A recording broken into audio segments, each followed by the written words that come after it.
नेपाल में लगातार हो रही बारिश ने बिहार के कई जिलों में बाढ़ का खतरा बढ़ा दिया है। इस वक्त हमारी मौजूदगी जो है वो पश्चिम चंपारण जिले के अंदर है और पश्चिम चंपारण के अंदर वाल्मीकि नगर को बगहा से जोड़ने वाली ये मुख्य सड़क है और आप देख सकते हैं किस तरह यहाँ पानी का बहाव सीधे सड़क पे आ रहा है। ये पहाड़ी नदियाँ जो वाल्मीकि नगर रिजर्व टाइगर से होकर के बहती हैं, उन नदियों में जलस्तर बढ़ा है क्योंकि नेपाल से आने वाली बागमती जो बिहार में आके गंडक बन जाती है, उस नदी में भी इस वक्त लगातार 5 लाख क्यूसेक से ज़्यादा का पानी डिस्चार्ज हो रहा है। और जगह जगह ऐसी तस्वीरें मिलती हैं जब आप आगे बढ़ते हैं इस सड़क पे और बहुत तेज़ धार है यहाँ पे। नदी जो पहाड़ी है उसकी रफ्तार को आप देख सकते हैं कैसे पानी बढ़ता हुआ आगे की तरफ जा रहा है। और जब इस सड़क पे हम चल रहे हैं तो जो कदम है उसको बढ़ाने में काफ़ी मशक्क़त का सामना करना पड़ रहा है क्योंकि नदी पहाड़ी है और धार इसकी देखिए इतनी तेज़ रफ्तार है कि अगर आप कदम को नीचे जमा करके न चलें और थोड़ा सा अगर संतुलन आपका बिगड़ जाए तो आप इस बहाव के साथ आगे की तरफ जा सकते हैं। जो जंगल का निचला इलाका है डाउन स्ट्रीम का, वहाँ पर आप जा सकते हैं। लेकिन देखिए एक और तस्वीर यहाँ पे, जो स्थानीय ग्रामीण बच्चे हैं वो मछली पकड़ने के लिए यहाँ पे जाल लगा के भी बैठे हैं। तो जो आपदा है उसके बीच एक अवसर भी कहीं ना कहीं ग्रामीण लोगों ने तलाशा है कि मछली पकड़ी जाए यहाँ पे।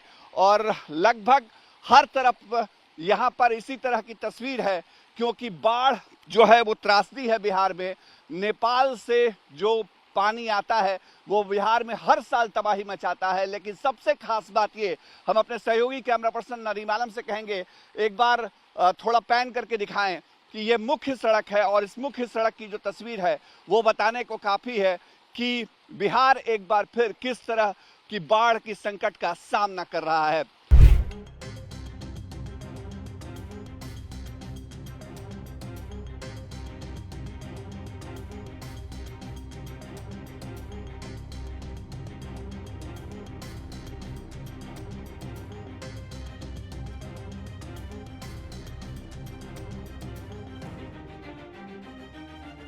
नेपाल में लगातार हो रही बारिश ने बिहार में किस तरह बाढ़ का संकट बढ़ा दिया है, इसकी तस्वीर आपको दिखाते हैं।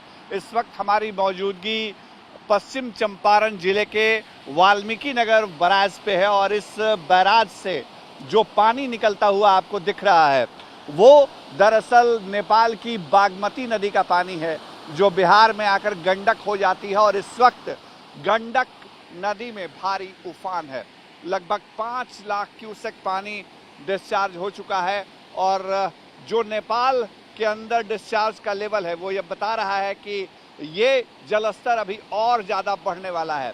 अमूमन 15 सितंबर के बाद ऐसी तस्वीर नहीं देखने को मिलती है, लेकिन इस वक्त हम आपको दिखाते हैं ये पूरा स्ट्रेच जो बैराज का है, हर एक फाटक की तस्वीर लगभग एक जैसी है क्योंकि जितने भी बैराज के गेट हैं वो खोले जा चुके हैं।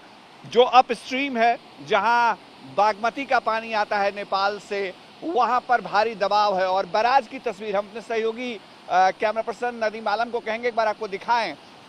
ये वो बैराज है इस वक्त हमारी मौजूदगी जो है वो बिहार में है, भारतीय सीमा में हम हैं, लेकिन दूसरी तरफ नेपाल है और नेपाल में जो लगातार भारी बारिश हुई है ये उसी का नतीजा है कि इस वक्त जो बिहार के गंडक के अधिग्रहण वाले इलाके यानी गंडक नदी से प्रभावित होने वाले जिलों में और साथ ही साथ जो कोसी का इलाका है वहाँ की भी कमोबेश तस्वीर ऐसी ही है। और जो जल संसाधन विभाग की तरफ से रिपोर्ट दी गई है उसके मुताबिक आने वाले कुछ दिनों में ये दबाव कम होने की बजाय और ज़्यादा बढ़ेगा।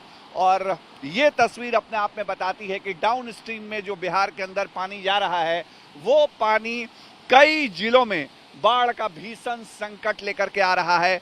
और चूंकि जब मानसून की शुरुआत होती है या उसके पहले जब जलस्तर बढ़ता है तो कैपेसिटी ऐसी होती है नदियों की कि वहाँ पर पानी फैल सकता है। लेकिन इस वक्त जब मानसून अंतिम दौर में है उस वक्त इस तरह से नेपाल में भारी बारिश के बाद बिहार में आने वाली वहां से नदियों का जलस्तर जिस तरह बढ़ा है वो खतरनाक संकट है। और ये संकट बताता है कि बिहार सरकार इस वक्त क्यों चिंतित है, क्योंकि बिहार के कई जिले बाढ़ संकट का सामना करने को बिल्कुल मुहाने पे खड़े हैं। इस वक्त हमारी मौजूदगी भारत नेपाल बॉर्डर पे है और हम आपको दिखाते हैं। देखिए सामने नेपाल है और नेपाल में जो लगातार बारिश हुई है और इस वक्त भी वहाँ बारिश थमी नहीं है और उसी का नतीजा है कि बिहार में जो बाढ़ का संकट है वो सितंबर के आखिरी दिनों में गहराया है। हम आपको तस्वीर दिखा रहे हैं, ये वाल्मीकि नगर बैराज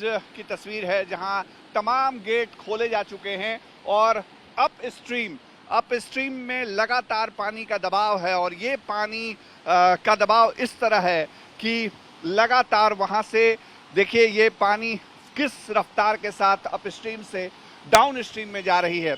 हमारे सहयोगी कैमरा पर्सन नदीम आलम आपको दिखा रहे हैं। देखिए ये अप स्ट्रीम की तस्वीर है और यहाँ पानी की रफ्तार को आप देख सकते हैं हमारे कैमरा फ्रेम के जरिए कि किस तरह का दबाव नेपाल से इस वक्त, ये बागमती नदी है नेपाल की जो बिहार में आती है और गंडक बन जाती है। गंडक बिहार के कई जिलों में फैली हुई है और गंडक की तस्वीर आपको दिखाते हैं। ये देखिए दूसरी तरफ हमारे सहयोगी कैमरा पर्सन दिखा रहे हैं आपको दूसरी तरफ की स्थिति। देखिए लोग जो हैं वो भी यहाँ आकर के एक बार देखना चाहते हैं कि किस तरह से पानी का दबाव है और लगातार 5 लाख क्यूसेक पानी डिस्चार्ज हो रहा है यहाँ से।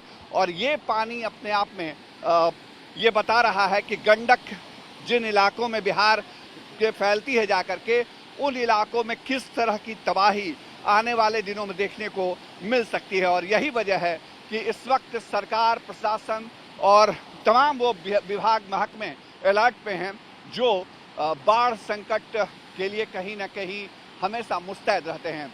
भारत नेपाल सीमा पर वाल्मीकि नगर बैराज से आपको हम सीधे ग्राउंड रिपोर्ट दिखा रहे हैं। देखिए ये जो नदी है वो नेपाल से बहती हुई आ रही है और बिहार की सीमा में इसी बैराज से अंदर जाती है। और ये अप स्ट्रीम की तस्वीरें हैं जो हमारे कैमरा सहयोगी नदीम दिखा रहे हैं आपको। और लगातार नेपाल में हो रही बारिश अभी भी जो जहां तक हमारे कैमरे की नज़र जा सकती है, हम थोड़ा जूम फोकस करके दिखाना चाहेंगे। नेपाल के इलाके में इस वक्त भी बारिश हो रही है और जो जानकारी वहां से नेपाल की सरकार की तरफ से दी गई है उसके मुताबिक देवघाट जहां पर वाटर लेवल डिस्चार्ज की रिपोर्ट आती है वहां लगभग 6 लाख क्यूसेक का डिस्चार्ज हो रहा है लगातार। और बिहार में जब ये गंडक नदी बनती है इसी बैराज से आगे बढ़ने पर, तो इस गंडक नदी का डिस्चार्ज 5 लाख से ऊपर 5 लाख क्यूसेक पानी डिस्चार्ज हो रहा है। और तमाम जो बैराज के गेट हैं इस वक्त खुले हुए हैं क्योंकि बहुत अधिक दबाव है इस नदी का।